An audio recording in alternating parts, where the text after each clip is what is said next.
തിരുവനന്തപുരത്ത് കനത്ത മഴയെ തുടർന്ന് വിദ്യാഭ്യാസ സ്ഥാപനങ്ങൾക്ക് ഇന്ന് അവധി പ്രഖ്യാപിച്ചിരിക്കുകയാണ്. പ്രൊഫഷണൽ കോളേജുകൾ ഉൾപ്പെടെയുള്ള എല്ലാ സ്ഥാപനങ്ങൾക്കും അവധി പ്രഖ്യാപിച്ചിരിക്കുന്നു. മുൻ നിശ്ചയിച്ച പ്രകാരമുള്ള പൊതുപരീക്ഷകളിൽ മാറ്റമില്ല. തിരുവനന്തപുരം മുതൽ തൃശൂർ വരെയുള്ള 8 ജില്ലകളിൽ യെല്ലോ അലർട്ടുണ്ട്. എറണാകുളത്ത് രാത്രി മുഴുവൻ ഇന്ന് മഴ പെയ്തു. ഇന്ന് തെക്കൻ കേരളത്തിലും മധ്യകേരളത്തിലും ഒറ്റപ്പെട്ട ശക്തമായ മഴയ്ക്ക് സാധ്യതയുണ്ട് എന്നാണ് മുന്നറിയിപ്പ്. നാളെ മുതൽ വടക്കൻ കേരളത്തിലും മഴ കനക്കും. സാന്ത്വന രാജു നമുക്കൊപ്പമുണ്ട്. സാന്ത്വന, എന്തായാലും മഴ കനക്കും എന്ന കാര്യമാണ് അലേർട്ട് അങ്ങനെയാണ്. ഇനിയിപ്പോൾ അവധി ഉണ്ടോ എന്നുള്ള ചോദ്യമായിരുന്നു. തിരുവനന്തപുരത്ത് കനത്ത മഴയാണ്, അതിനെ തുടർന്ന് വിദ്യാഭ്യാസ സ്ഥാപനങ്ങൾക്ക് അവധി കൊടുത്തിട്ടുണ്ടല്ലേ?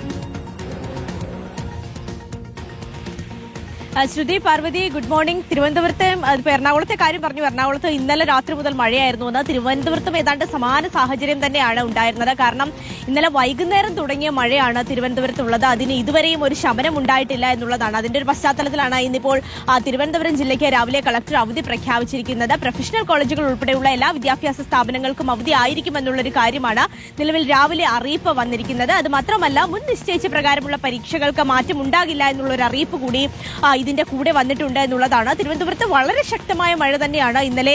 തിരുവനന്തപുരത്ത് മാത്രമല്ല, തെക്കൻ ജില്ലകളിലൊക്കെ തന്നെയും ശക്തമായ മഴയാണ് ഇന്നലെ പെയ്തത്. അത് ഗ്രാമ നഗര വ്യത്യാസമില്ലാതെ എല്ലായിടങ്ങളിലും ശക്തമായ മഴയാണ്. പ്രത്യേകിച്ച് മലയോര മേഖലകളിലൊക്കെ തന്നെയും ഇന്നലെ വൈകുന്നേരത്തോടുകൂടി തന്നെ തുടങ്ങിയ മഴയാണ്. അത് തോരാതെ ഇങ്ങനെ പെയ്യുകയാണ് എന്നുള്ളതാണ്. ഇപ്പോഴും നമുക്ക് കാണാം, വളരെ ശക്തമായല്ല എങ്കിൽ പോലും മഴ പെയ്തുകൊണ്ടിരിക്കുകയാണ്. അത് തോരുന്നില്ല എന്നുള്ളതാണ്. പലയിടങ്ങളിലും ചെറിയ രീതിയിലാണെങ്കിലും താഴ്ന്ന പ്രദേശത്തൊക്കെ ചെറിയ രീതിയിലുള്ള വെള്ളക്കെട്ട് ഭീഷണിയൊക്കെ തന്നെയും നിലനിൽക്കുന്നുണ്ട്. പക്ഷേ എവിടെയും അത്തരത്തിലുള്ള നാശനഷ്ടങ്ങളോ മറ്റു കാര്യങ്ങളോ ഒന്നും ഇതുവരെയും റിപ്പോർട്ട് ചെയ്തിട്ടില്ല എന്നുള്ളതാണ്. ഈ മഴ മാത്രമല്ല, ശക്തമായ കാറ്റിനുള്ള സാധ്യതയുണ്ട് എന്നുകൂടി ഇന്നലെ കേന്ദ്ര കാലാവസ്ഥാ വകുപ്പ് അറിയിച്ചിരുന്നതാണ്. 40 മുതൽ 50 കിലോമീറ്റർ വരെ വേഗത്തിലുള്ള കാറ്റ് വീശാനുള്ള സാധ്യതയുണ്ട് എന്നായിരുന്നു മുന്നറിയിപ്പ് ഉണ്ടായിരുന്നത്. കഴിഞ്ഞ തവണയൊക്കെ തന്നെ മഴ ശക്തമായി പെയ്തപ്പോൾ നമ്മൾ കണ്ടതാണ്. മഴയ്ക്കൊപ്പം തന്നെ വീശിയടിക്കുന്ന കാറ്റാണ് എല്ലായിടങ്ങളിലും നാശനഷ്ടം വിതച്ചത്. അപ്പോൾ ഇത്തവണയും കാറ്റുമായി ബന്ധപ്പെട്ടിട്ടുള്ള ജാഗ്രത എല്ലാവരും പുലർത്തണമെന്ന ഇന്നലെ തന്നെ ഒരു അറിയിപ്പ് വന്നിട്ടുണ്ടായിരുന്നു. എന്തായാലും കാറ്റുമായി ബന്ധപ്പെട്ടും ഇതുവരെയും നിലവിൽ മറ്റ് നാശനഷ്ടങ്ങളൊന്നും റിപ്പോർട്ട് ചെയ്തിട്ടില്ല എന്നുള്ളതാണ് തിരുവനന്തപുരത്ത് നിന്നും ആശ്വാസകരമായ ഒരു കാര്യം പങ്കുവയ്ക്കാനുള്ളത്. ഇനി മൊത്തത്തിലുള്ള സംസ്ഥാനത്ത് ഉടനീളമുള്ള ഒരു അലേർട്ടിനെ കുറിച്ച് നോക്കുകയാണെങ്കിൽ 8 ജില്ലകളിലാണ് ഇന്ന് മഴ മുന്നറിയിപ്പുള്ളത്. തിരുവനന്തപുരം മുതൽ തൃശൂർ വരെയുള്ള 8 ജില്ലകളിലാണ് യെല്ലോ അലേർട്ടാണ് നൽകിയിരിക്കുന്നത്. ഒറ്റപ്പെട്ട ശക്തമായ മഴയ്ക്കുള്ള സാധ്യതയാണ് യെല്ലോ അലേർട്ട് കൊണ്ട് ഉദ്ദേശിക്കുന്നത്.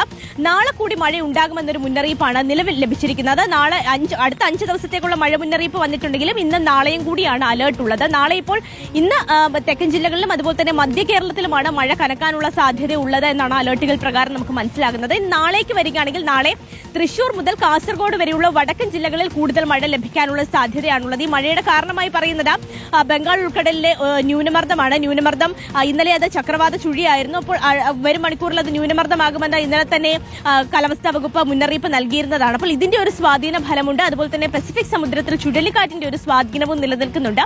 ഇതിന്റെ രണ്ടിന്റെയും സ്വാധീന ഫലമായിട്ടാണ് സംസ്ഥാനത്ത് ഇപ്പോൾ മഴ ലഭിച്ചുകൊണ്ടിരിക്കുന്നത്. എന്തായാലും അത് നാളെ വടക്കോട്ട് സഞ്ചരിക്കുകയാണ്. അതുകൊണ്ടാണ് വടക്കൻ കേരളത്തിലും നാളെ വലിയ മഴയ്ക്കുള്ള സാധ്യത പ്രവചിച്ചിരിക്കുന്നത്. ഇനിയിപ്പോൾ അടുത്ത അലേർട്ട് വരാനുള്ളത് 10 മണിക്കാണ്. അപ്പോൾ ഈ യെല്ലോ അലേർട്ട് ഓറഞ്ച് അലേർട്ടായി ഉയർത്തുമോ എന്നുള്ള കാര്യത്തിലൊന്നും നിലവിൽ വ്യക്തതയില്ല. എന്തായാലും മഴയുമായി ബന്ധപ്പെട്ടുള്ള ജാഗ്രത എല്ലാവരും പുലർത്തണം എന്നുള്ളത് തന്നെയാണ്. പ്രത്യേകിച്ച് ഈ ഡാമിന്റെ തീരത്തൊക്കെ താമസിക്കുന്ന ആളുകൾ ഉണ്ടെങ്കിൽ അതുമായി ബന്ധപ്പെട്ടുള്ള ജാഗ്രതയും പുലർത്തണം. പിന്നെ മത്സ്യത്തൊഴിലാളികൾക്ക് കഴിഞ്ഞ ദിവസം തന്നെ മുന്നറിയിപ്പ് നൽകിയിട്ടുണ്ട്. നാളെ വരെ കേരള, കർണാടക, ലക്ഷദ്വീപ് തീരങ്ങളിൽ നിന്ന് മത്സ്യബന്ധനത്തിന് വിലക്ക് ഏർപ്പെടുത്തിയിരിക്കുകയാണ്. കള്ളക്കടൽ പ്രതിഭാസത്തിനുള്ള സാധ്യതയുണ്ട്. അതുകൊണ്ട് തീരദേശത്ത് താമസിക്കുന്ന ആളുകൾ ഇതുമായി ബന്ധപ്പെട്ടുള്ള ജാഗ്രത പുലർത്താനും നിലവിൽ നിർദ്ദേശം. തീർച്ചയായിട്ടും ജാഗ്രത പുലർത്തണം. ഒപ്പം കനത്ത മഴയാണ്. തിരുവനന്തപുരത്ത് കനത്ത മഴയുണ്ട്. അപ്പോൾ അവധിയുണ്ടോ എന്ന് ചോദിക്കുന്നവർക്ക് തിരുവനന്തപുരം ജില്ലയിൽ അവധിയുണ്ട്. വിദ്യാഭ്യാസ സ്ഥാപനങ്ങൾക്ക് അവധിയാണ്. പ്രൊഫഷണൽ കോളേജുകൾ ഉൾപ്പെടെയുള്ള എല്ലാ സ്ഥാപനങ്ങൾക്കും അവധി പ്രഖ്യാപിച്ചിട്ടുണ്ട്. വിശദാംശങ്ങളാണ് സ്വാന്തന സാജു നൽകിയത്.